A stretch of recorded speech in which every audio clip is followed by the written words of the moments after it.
కూడా దానిలో చెప్పాల్సి ఉంటుంది. మరి ఇవంతా ఈ ప్రక్రియ అంతా జరిగిందా లేదా అనేటువంటిది నాకు మనకి రోప్ పార్టీ ప్రభుత్వం ఇవ్వలేదు అనేది అని చెప్పేది. రోప్ పార్టీ అనేది దారి పొడవునా ఉండదు కదా సార్. ఏదైతే ఇప్పుడు నేను తీసుకున్న పర్మిషన్ ఏంటి, అక్కడ ఎవరి దగ్గరికి అయితే వెళ్ళి పరామర్శించాలనుకున్నారో పరామర్శకు సంబంధించినటువంటి ఆ ఏరియాలో రోప్ పార్టీ ఇస్తారు. ఆ తర్వాత నువ్వు డైరెక్ట్గా వెళ్ళిపోవాలి కదా. ఈ విధంగా ఏది జులూస్ తీయడానికి లేదు కదా. నేను నేను అంటున్నది అదే. ఆ ఉమ్, నిబంధనల ప్రకారం ఎక్కడ రోప్ పార్టీ ఇవ్వాలి, ఎక్కడ ఇవ్వనవసరం లేదు అనేటువంటిది కదా ప్రోటోకాల్స్ లేకపోతే మాన్యువల్ లో ఉంటుంది కదా. అవును. అదే విషయాన్ని ప్రభుత్వాన్ని స్పష్టం చేయమనండి. ఉమ్, దానికి భిన్నంగా నాకు ప్రతి చోట నేను వెళ్ళేటువంటి ప్రతి చోటకి నాకు రోప్ పార్టీ కావాలంటే అది ఎవరికి సాధ్యం కాదు. అవును, చంద్రబాబు అంతే నాయుడు కదా. గారైనా లేకపోతే ఇంకోళ్ళైనా అంటే మాజీ సీఎంలుగా ఉన్నప్పుడు లేకపోతే ప్రజెంట్ సీఎం అయినా కానీ ప్రతి చోట రోప్ పార్టీ అంటే సాధ్యం కాదు రోడ్డు మీద వెళ్ళేటప్పుడు. అందుకని ప్రభుత్వం దాని మీద ఒక స్పష్టమైనటువంటి క్లారిటీ ఇవ్వాలి. దానికి సంబంధించినటువంటి ఫుల్ స్టాప్ పెట్టాల్సినటువంటి అవసరం ఉందనేది నా అభిప్రాయం. అందుకని ఒకవేళ రోప్ పార్టీ అనుకుంటే ఇంకొక సమస్య ఏంటంటే ఇప్పుడు జరుగుతున్నటువంటి ఇన్సిడెంట్స్ ఇవన్నీ చూసినప్పుడు పొదిలి ఇన్సిడెంట్ చూసినా లేకపోతే ఇంకోటి చూసినా గానీ ఆయన నిబంధనలు అంటే ఆయనకి ఇచ్చినటువంటి పర్మిషన్ సంఖ్య లేదా కాన్వాయ్లో ఉండేటువంటి వాహనాల సంఖ్య వాటన్నిటిని ఉల్లంఘించి పెద్ద సంఖ్యలో జనాన్ని పోగేసుకొని వెళ్తున్నారు, కాన్వాయ్లు కూడా వెళ్తున్నారు. అటువంటిప్పుడు మరి ప్రభుత్వం ఏం చేస్తా ఉంది, అధికార యంత్రాంగం ఏం చేస్తా ఉంది అంటే డిఫై చేయటమే కదా. నిబంధనల్ని ఇచ్చినటువంటి దాన్ని డిఫై చేయటమే. మరి అటువంటి డిఫై చేసేటువంటి వాళ్ళని ఒక సామాన్యుడు మీరు నేను లేకపోతే ఇంకొకళ్ళు ఒక సామాన్యుడు డిఫై చేస్తే ఏ విధమైనటువంటి చర్యలు తీసుకుంటున్నారు? అవును. అదే విధమైనటువంటి ప్రమాణాలు చర్యలు జగన్మోహన్ రెడ్డి గారి మీద ఇంతవరకు ఎందుకు కేసులు నమోదు కాలేదనేది ప్రశ్న జనానికి. ఉమ్. అంటే చేయాలి కదా. 100 మందికని మనం అనుకున్నాం కదా. మొన్న అన్నారు 100 మందికి పర్మిషన్ ఇచ్చామని. నేను అదే చెప్తున్నా. 100 అవును. మంది అన్నారు, 100 మంది కాదు 200 మంది వచ్చారు, వదిలేద్దాం.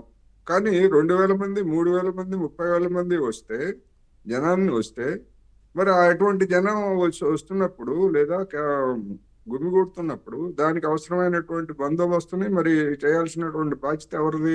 ప్రభుత్వానికి ఉంటుంది కదా. అదొకటి ప్రభుత్వాన్ని ధిక్కరించినట్టే కదా సార్. ఏమంటున్నారు, మీ నేను రాజ్యాంగం అదే మా దగ్గర చెప్తున్నా. నడవదు, మీ నేను రాజ్యాంగం మా దగ్గర నడవదు, మాదంతా రాజారెడ్డి రాజ్యాంగం అవును అంటూ అందుకనే ప్లకార్డులు చెప్తున్నా. పట్టుకున్నారు కదా. అంటే ధిక్కరిస్తున్నట్టే కదా. ప్రభుత్వాన్ని ధిక్కరించినప్పుడు ఆ ధిక్కరించిన దానికి ఎన్ని కేసులు నమోదు చేశారు ఇప్పటికీ? అవును, రాజద్రోహం కేసులు కూడా పెట్టాలి. ఏ కేసులే రాజద్రోహం పెడతారా ఏం పెడతారా అనేటువంటిది నాకు సమస్య కాదు. అసలు కేసులే పెట్టలేదు అంటున్నాను నేను. అదే అదే మీరు రాజద్రోహం దాకా వెళ్ళారు. అంతే కదా. అంటే ప్రభుత్వాన్ని ధిక్కరిస్తున్నారు కదా. అంటే ఒక రాజ్యాన్ని ధిక్కరించినట్టే కదా. నేను పవన్ గారు అదే నేను అడుగుతా ఉంది. నిజమే నిజమే.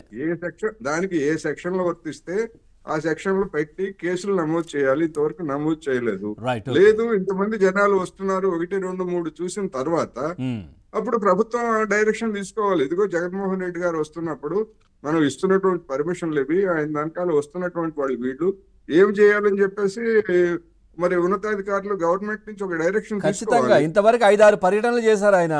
గుంటూరు దగ్గర నుంచి చూసాం మనం. అప్పటి నుంచి కూడా ఇట్లాంటి హడావిడే, ఏదో ఒకటి విధ్వంసం సృష్టించడం. అప్పుడు నేర్చుకోవాలి కదా. 1, 2, 3, 4, 5, 6 చూసాం. ఇప్పుడు లా అండ్ ఆర్డర్ సమస్య సృష్టి అయినా లేకపోతే ఇంకేదైనా ప్రమాదాలైనా ఇంకోటైనా దానికి అల్టిమేట్ గా బాధ్యత వహించాల్సింది ఎవరు? రాష్ట్ర ప్రభుత్వమే. రాష్ట్ర ప్రభుత్వమే కదా. అందుకని ఇన్ని ఉదంతాలు జరిగిన తర్వాత ఒకటి, రెండోది నేనేమంటున్నానంటే గతంలో కూడా గుంటూరులో చంద్రబాబు నాయుడు సంక్రాంతి గిఫ్ట్ సందర్భంగా జరిగినటువంటి తొక్కిసలాట, అదేవిధంగా కందుకూరులో జరిగినటువంటి తొక్కిసలాట, ఇటువంటివన్నీ కూడా అంటే యాక్సిడెంటల్ గా ఆ రోజు చంద్రబాబు నాయుడు గారు ఏదో చేయించారు, ఇంకోటి అప్పుడు జరిగినటువంటి ప్రచారం అది వేరు, అది కాదు సమస్య. ఇటువంటిది నేరో స్ట్రీట్స్, ఇప్పుడు సత్తెనపల్లి అనేటువంటిది నేరో స్ట్రీట్, అది మెయిన్ రోడ్డు.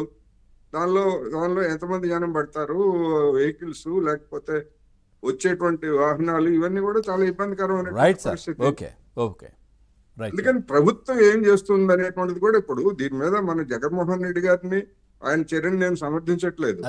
డెఫినెట్ గా నిబంధనలు ఉల్లంఘించినటువంటి వాళ్ళ మీద యాక్షన్ తీసుకోవాల్సిందే. దాన్ని ఏమి గొంతెమ్మ కోరికలు కోరితే ఎవరు నాకు ప్రతిపక్ష హోదా కావాలంటే ఇవ్వలేదు కదా. అవును.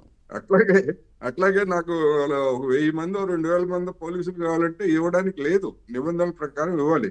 కానీ దాన్ని ఉల్లంఘించినటువంటి వాళ్ళ మీద తీసుకున్నటువంటి చర్యలు ఏమిటి?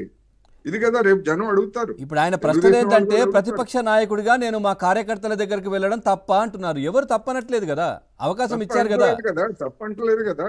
ఉమ్, తప్పని ఎవరన్నారు? తప్పని ఎవరు అంటలేదు.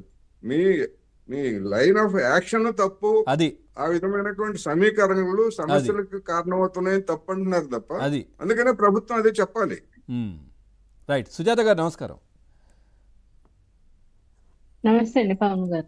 ఏం చెప్తారు? నిన్న చాలా సుదీర్ఘంగా ఒక పెద్ద లేఖ రాశారు ఆయన.